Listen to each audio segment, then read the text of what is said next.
দেখ এইসব উপরের দিকে উঠতে নরম। আসসালামু আলাইকুম। সারাতন দিন গল্পের নতুন আরো একটা মাছ ধরার গল্প। মাছ নাই যে রোদ। আজকে আমরা খুবই রিয়াল ও ইন্টারেস্টিং একটা ফিশিং এক্সপেরিমেন্ট করতে যাচ্ছি।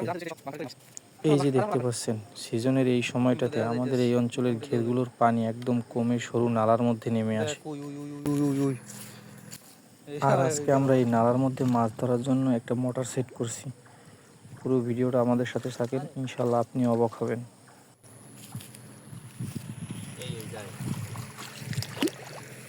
এই সামনে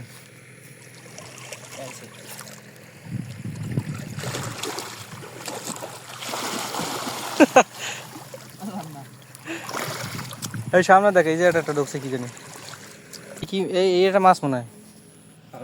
হ্যাঁ, মাছের দাঁড়ান না লাগে। আমরা মোটরটা আরো 2 ঘন্টা আগে সেট করাতে পানি অনেকটাই কমে গেছে। আর পানি কমে যাওয়ার ফলে মাছগুলো অলরেডি কিন্তু ছোটাছুটি শুরু করছে। এই যে দেখেন একটা রুই মাছ, এই মাছটা কিন্তু অর্ধেকটাই কাদার মধ্যে ছিল।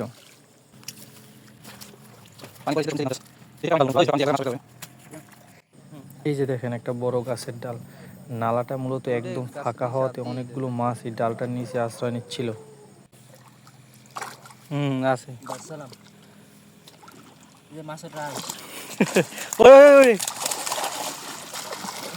দেখ সামনে গেছে, সামনে গেছে। এই যে সবাই জমছে, এই যে কইলাম না, এদিকে পানি একটু বেশি, সবগুলো এইদিকে জমছে।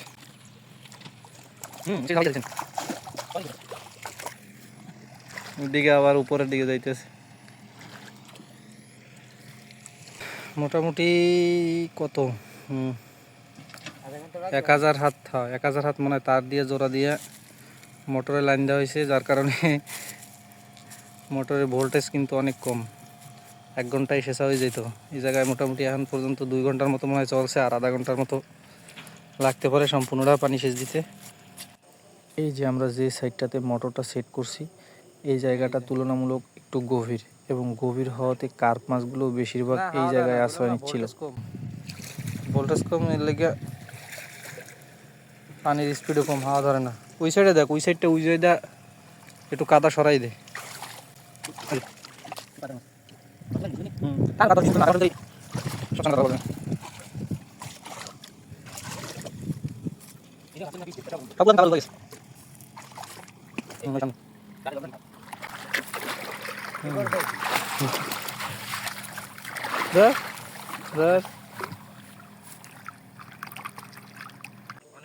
এই যে দেখেন, আলহামদুলিল্লাহ বেশ বড় সাইজের একটা কার্প মাছ।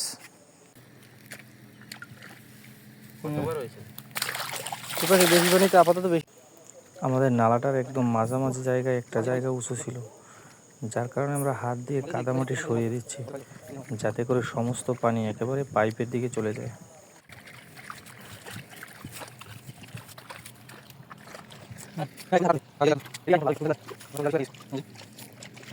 এক কাতারে যাইতেছে সব।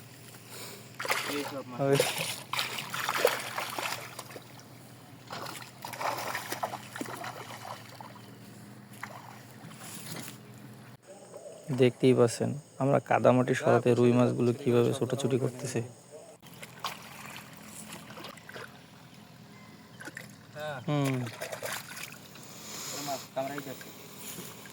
দক্ষিণাঞ্চলের সাদা সোনা খ্যাত গলদা চিংড়ি। অবশ্যই এইগুলো এখনো ছোট, সিজন শেষ হলে সিজনের মাঝামাঝি এগুলো বড় হবে। স্যার পাতিল ডান এবার 10-20 মিনিটের মতো আর সেচ দেওয়া বাকি আছে।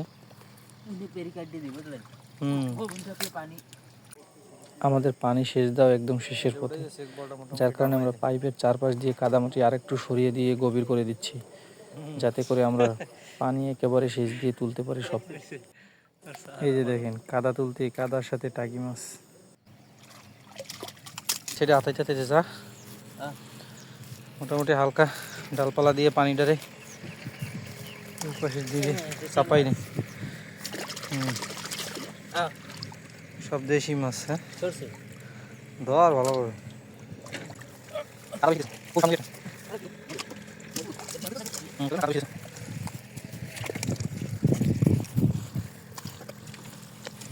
এই সিস্টেমে মোটামুটি মাছ পানি সবই একসাথে নেওয়া যাইতেছে। আমরা কিছু আগাছা লতা পাতার উপরে কাদা দিয়ে সম্পূর্ণ পানি একদম পাইপের দিকে নিয়ে যাচ্ছি এবং মাছগুলো একসাথে পাইপের দিকে চলে যাচ্ছে।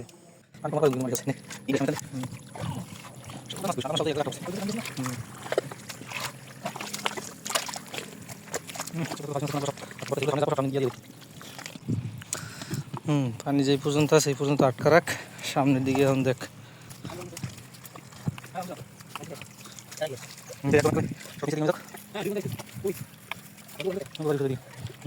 মাছের পিঠ অলরেডি দেখা যাইতেছে।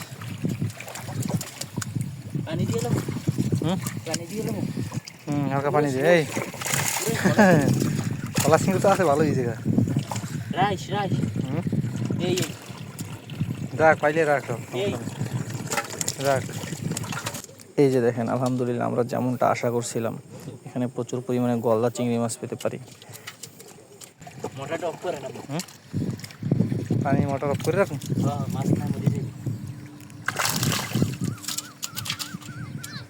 ওই দেই দেই গোদ গোদ গোদের গোদ জায়গাতে একটু দেই,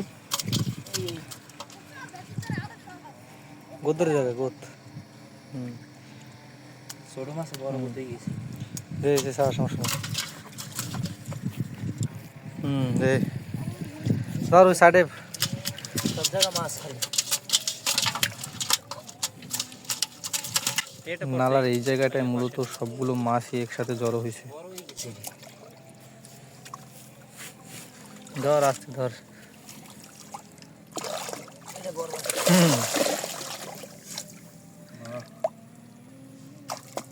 সব কাটতে আছে। ধর ওইগুলোর আগে ধর। আপাতত ওই জায়গায় রাখ, পাইপের গোড়ায় রাখ, আগে এই গলদাগুলো ধর। আর আপাতত ওই জায়গায় রাখ। এই যে কার্প মাছটা, এটাই মনে হয় আমাদের আজকে সবচেয়ে বড় শিকার।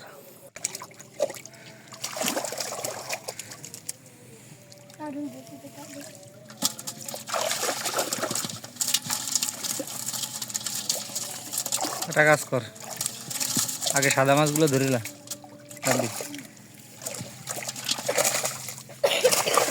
সাদা মাছগুলো আগে ধরে ওগুলোর আগে ওই সাইডে হালাই। দেখতেই পাচ্ছেন এই জায়গাটা মনে হয় পুরোপুরি মাছে ভর্তি হয়ে গেছে। হ্যাঁ দে।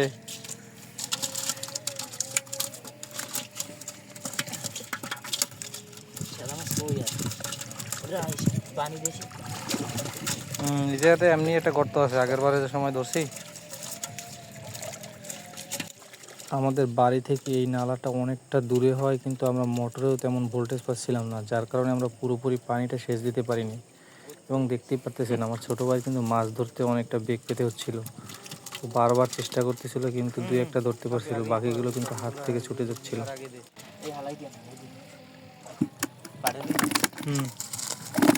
দে ওইটারে বড়টার দে।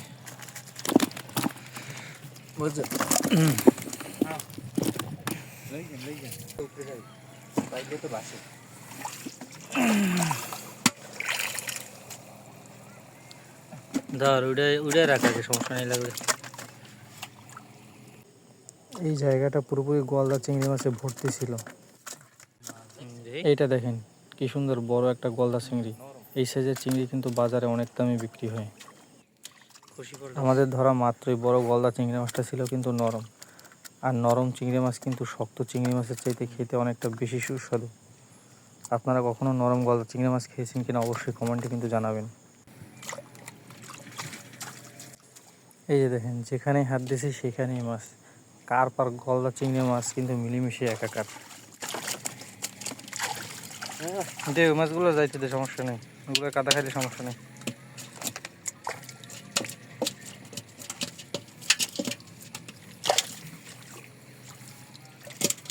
যেটা ধরছে এটা পরিয়ে যায় কাহিনী।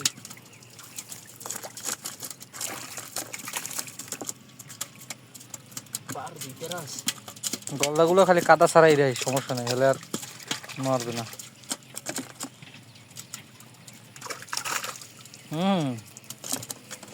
এটা তো ভালোই জমা হয়েছে।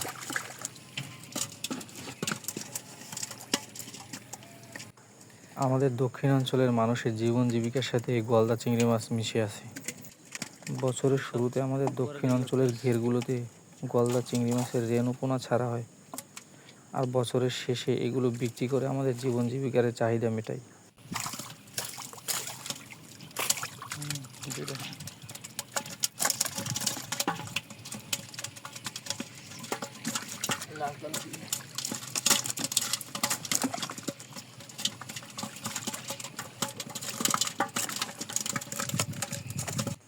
আর হ্যাঁ, আমাদের এই ভিডিওগুলো আপনারা কি কোথা থেকে দেখছেন অবশ্যই কমেন্ট করে জানাবেন।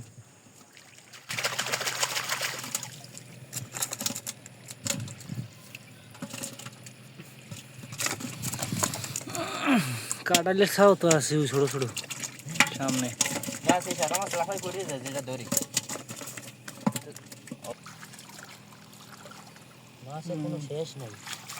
এইখানে আতান্তে এইখানে মাছ। গলদা আছে মোটামুটি ভালোই মনে হয়।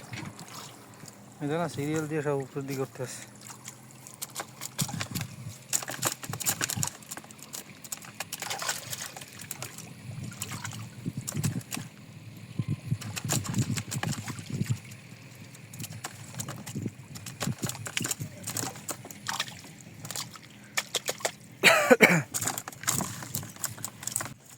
বেশি পানির দিকে একটু নাড়াচাড়া লাগতেই কিন্তু গলদা চিংড়িগুলো উপরের দিকে চলে আসতেছিল।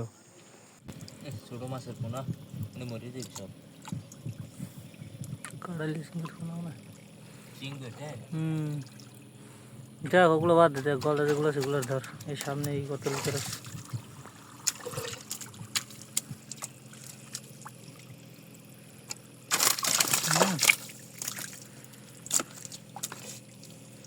কি ভুতো খাইছি।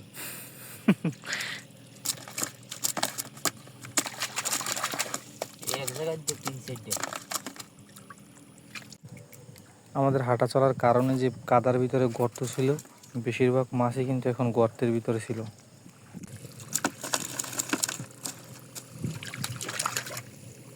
চিং মাছ। টাইগুলো ওইটাই রাখতি, টাই আরগুলো হাসালাম কি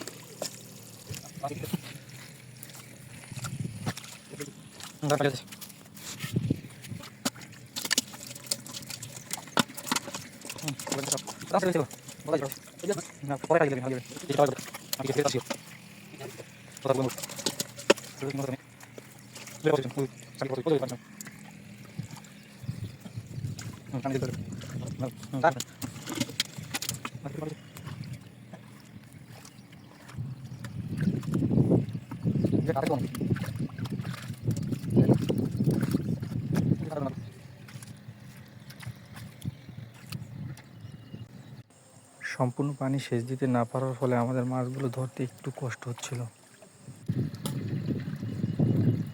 এই সাইডে সামনে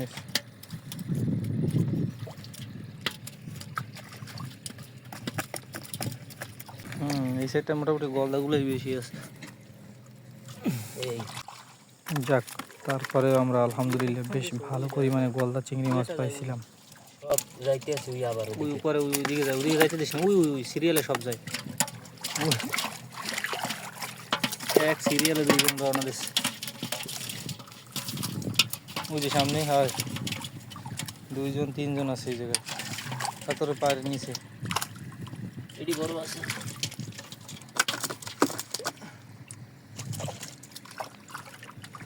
দে মির্গা মাছগুলো দে, ওগুলো ওই সাইডে ফেলাই রে। ছোট তো। যদি আপনার এই রিয়েল লাইফ ফিশিং এক্সপিরিয়েন্স একটু ভালো লাগে তাহলে আমাদের ভিডিওটা একটা লাইক দিন।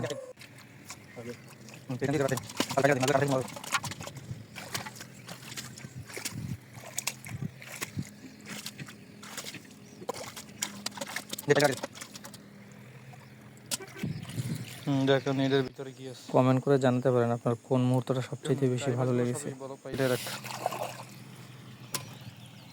আর এরকম রিয়েল ফিশিং অ্যাডভেঞ্চার দেখতে চাইলে অবশ্যই চ্যানেলটা সাবস্ক্রাইব করে আমাদের পাশে থাকুন।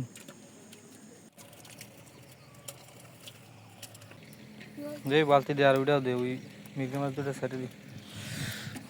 এই যে দেখেন আগের মাছগুলো আমরা একটি নির্দিষ্ট জায়গায় জিয়ে রাখার পরেও কিন্তু ভালো পরিমাণে গলদা চিংড়ি মাছ আর কার্প মাছ পাইছিলাম। দেখা হবে অন্য কোনো মাছ ধরার অ্যাডভেঞ্চারে। আল্লাহ হাফেজ।